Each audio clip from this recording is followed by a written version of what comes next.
Осень в тайге стояла тяжелая и молчаливая. Листва уже сбросила последние яркие пятна, земля под ногами была влажной и холодной, а воздух пахнул сырой хвойной смолой и предстоящей зимой.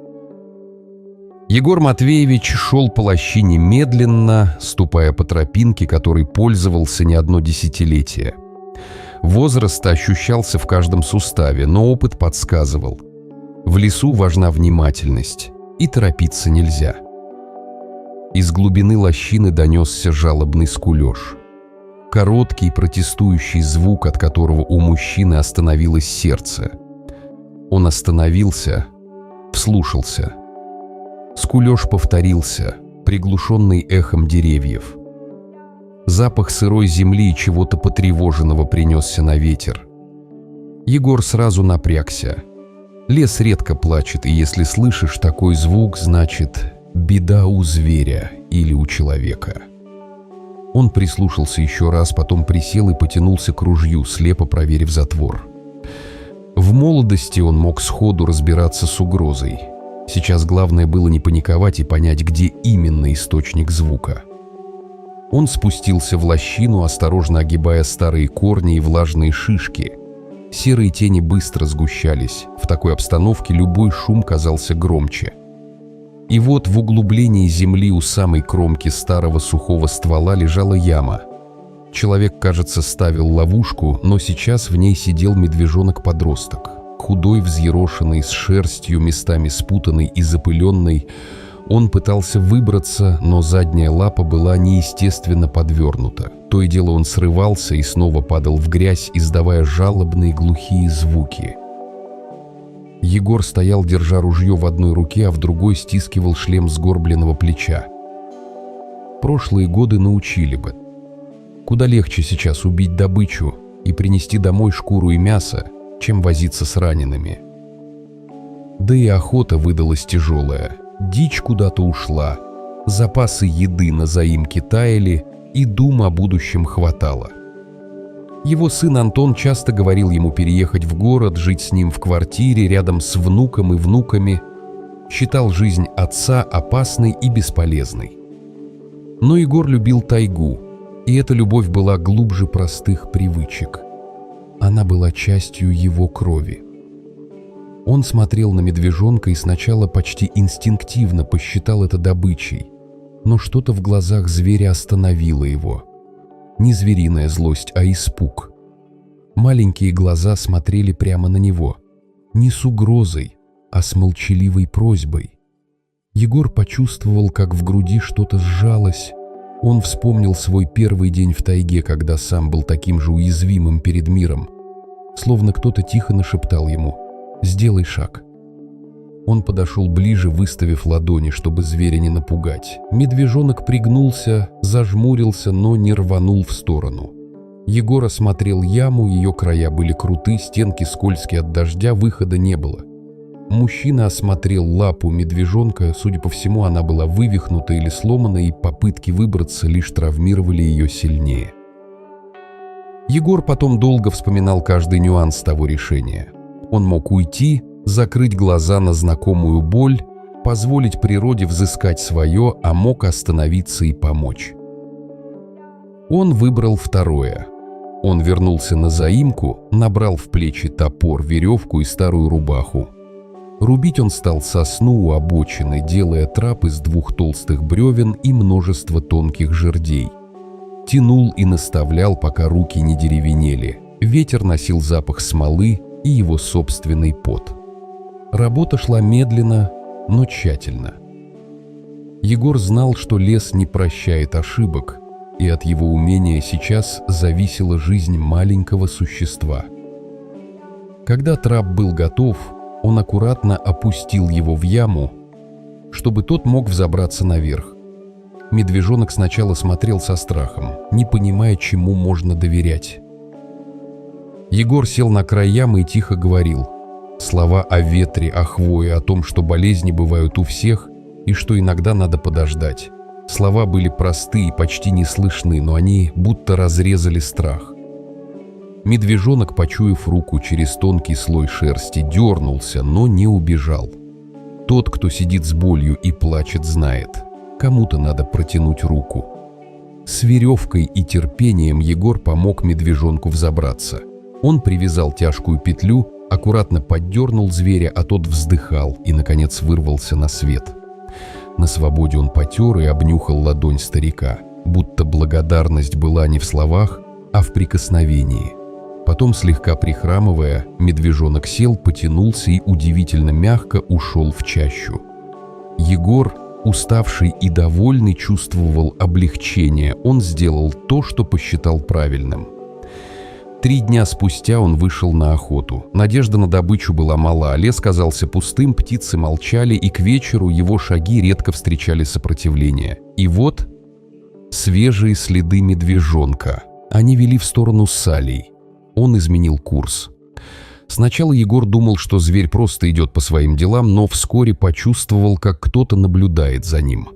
Сверкающий зеленый взгляд впереди между лиственницами и шорох, словно кто-то осторожно передвигался в тени. Он научился читать лес, и лес в ответ читал его. Медвежонок явно следовал за ним, держался поблизости, то приближаясь, то отступая. Иногда он выглядывал из кустов и смотрел, будто боялся вернуть доверие, но желал близости. Егор применял старый трюк. Стрелял в воздух, хлопая, чтобы напугать и распугать зверя, мол, человек силен, лес занят. Медвежонок убегал, но возвращался снова. Казалось, что присутствие зверя отпугивало дичь. Птицы не пели, заячьи тропы занемели, и Егор понял, что милосердие обернулось для него проклятием. Медведь, и в частности молодой медведь, притягивает другие беды. Он, хоть и маленький, был знаком со своим видом. Медведь, даже подросток, шумит, рыскает, разрывает соболиные капканы, и от этого пропадает еда. Наутро он нашел следы вокруг лабаза. Тех самых столбов, на которых люди обычно держат продукты, чтобы звери не добирались. Когти в древесине, ягодные следы на крыше. Медведь пытался забраться. Сердце Егора сжалось. Он понял. Он отворил дверь в дом, где дичь и добыча могли оказаться в опасности. Каждый раз, проверяя капканы и ощупывая запасные места, он обнаруживал новые следы разоренных мест. Медвежонок как будто специально преследовал его, нарушая охоту, разрывая сети. Ночи становились напряженными. Однажды ночью медведь попытался дотянуться лапой до окошка лабаза, где хранилась еда. Егор проснулся от шороха и, сердце колотя, вышел на крыльцо. В темноте силуэт медведя нависал у окна. Мужчина вынул ружье, но не стал стрелять в зверя. Сначала стрелял в землю рядом с лапами, чтобы отпугнуть, но не убить. Пуля попала, медведь заскулил, раненый. Он отступил, исчез в темноте. И тут в груди Егора застрял комок. Он осознал, что перешел черту, что его попытка спасти собрала вокруг него не только благодарность, но и ответственность за разрушение и боль, которую он теперь невольно причиняет. Рев раненого медведя в ночь звучал протяжно и мучительно. Он был как вопль леса, выпущенный крик, полный боли и упрека. Егор не спал, слушая, думая о том, что сделал. Он держал ружье за плечом и проклинал свое решение. Не потому, что желал смерти зверю, наоборот. Но он понимал, что его выстрел мог повлечь за собой цепочку событий, остановить которую станет гораздо труднее. Он не мог убить спасенного им медведя по прихоти или страху. Обществу и законам леса порой приходится принимать такие решения, но ему было тяжело принимать их самостоятельно. Проверка капканов вскоре показала, что медведь уже попадал в них не один раз. Тощеские пластины были вырваны, в землю врезались когти. Однажды Егор нашел медведя с лапой, запутавшийся в капкане. Зверь был изранен, но сумел вырваться, оставив кровавые следы на снегу. Ситуация стала абсурдной и трагичной. Он спасал зверя и одновременно был источником моральной дилеммы для себя и для других. Когда Антон приехал, привезя горячие блюда и заботу, напряжение достигло апогея. Они сели за стол, слова шли тяжело. Антон предлагал усыпить медведя и снять капкан, или вызвать егеря Петровича и решить дело цивилизованно. Но Егор не сразу соглашался, горечь выбора жгла. Он ведь сам доставил животное и ранил его. Как теперь с этим жить? Вскоре медведь снова пришел к заимке, хромая с распухшей лапой. Он стоял недалеко и смотрел на дом, будто звал. Антон предложил убить животное ради безопасности, либо, если есть шанс, усыпить, снять капкан и отвезти к ветеринару. Егор, стиснув зубы, согласился на операцию. Если можно спасти Маспэчи, надо попробовать. Они подготовили транквилизатор. Ночь была сварлива. Антон держал шприц дрожа. Егор стоял с ружьем, готовый на все. Медведь, словно видя их намерения, бросился в яростную атаку, как будто осознал предательство.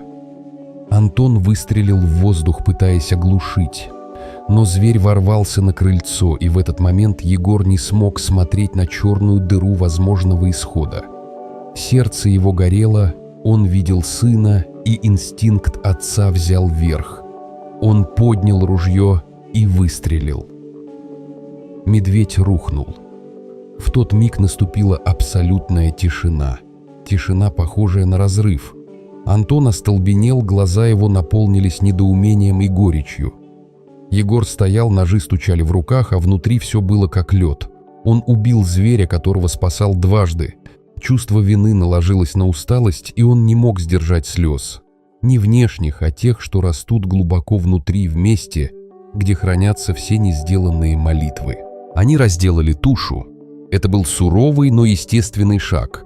Отданное зверю мясо не должно пропасть даром. Антон стоял в шоке, но принял решение отца. Сырой мир требует, чтобы пищу использовали. В этот вечер заимка наполнилась запахом жареного мяса, но вкус его был горьким. Для кого-то это была добыча, для них экзамен совести. Егор взял шкуру и запаковал ее как символ тех дней, что прошли. Вскоре они покинули тайгу. Егор взял шкуру медведя, которую позже повесили на балкон в квартире в городе. Жизнь изменилась в Цагее. Старый охотник оказался в чужой среде. Квартира сынишки казалась тесной и неудобной. Город шумел своим ритмом, чужим для него. Он говорил мало, часто погружался в молчание. Медвежья шкура лежала на балконе. Напоминание о том, что за каждым решением следует цена. Вскоре Егор попал в странность творчества.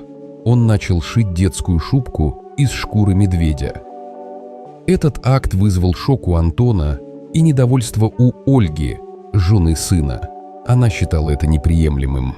Но для Егора шубка была актом искупления, символом защиты и пожертвования.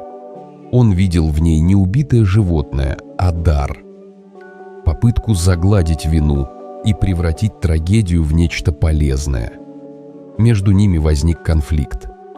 Антон не понимал, почему отец, тот самый, который однажды встал между ним и смертельной угрозой, теперь таскает по квартире шкуру, словно пытаясь купить свое спокойствие. Но однажды все изменилось, когда Маша, маленькая внучка, играла у реки, и к ней подкралась бездомная собака. В панике девочка оступилась, и зверь стал нападать. Антон и Егор бросились на помощь. Егор, хотя и стар, ударил собаку корягой. Защищая внучку, собака рванула его, и он упал, сломав руку. Антон, увидев отца, который отдал все ради спасения ребенка, понял, тот не был просто охотником. Он был отцом, который поймет цену защищать. В больнице Антон думал о тех ночах в тайге, о выстреле, о шкуре и шубке. Он увидел в поступке отца не тщеславие, а готовность платить самую высокую цену за свою милость. Медвежья шубка, одетая на Машу, стала символом этой защиты. Она согревала и напоминала о том, что страхи и искупление могут объединиться в одном акте – заботе. Между отцом и сыном постепенно вернулась теплота. Егор стал больше общаться с Машей, рассказывая ей истории про лес, про звезды и следы зайца. Весной он попросил Антона отвезти его на заимку. Не навсегда, просто на пару дней, чтобы проверить, как ее пережила зима. Они поехали вместе и провели 2 дня на старых местах, наслаждаясь тишиной и тем, что природа умеет лечить. Заимка встретила их без следов медведя. Кажется, лес нашел свой круг. Они сидели на крыльце под закат, пили чай и говорили о прошлом.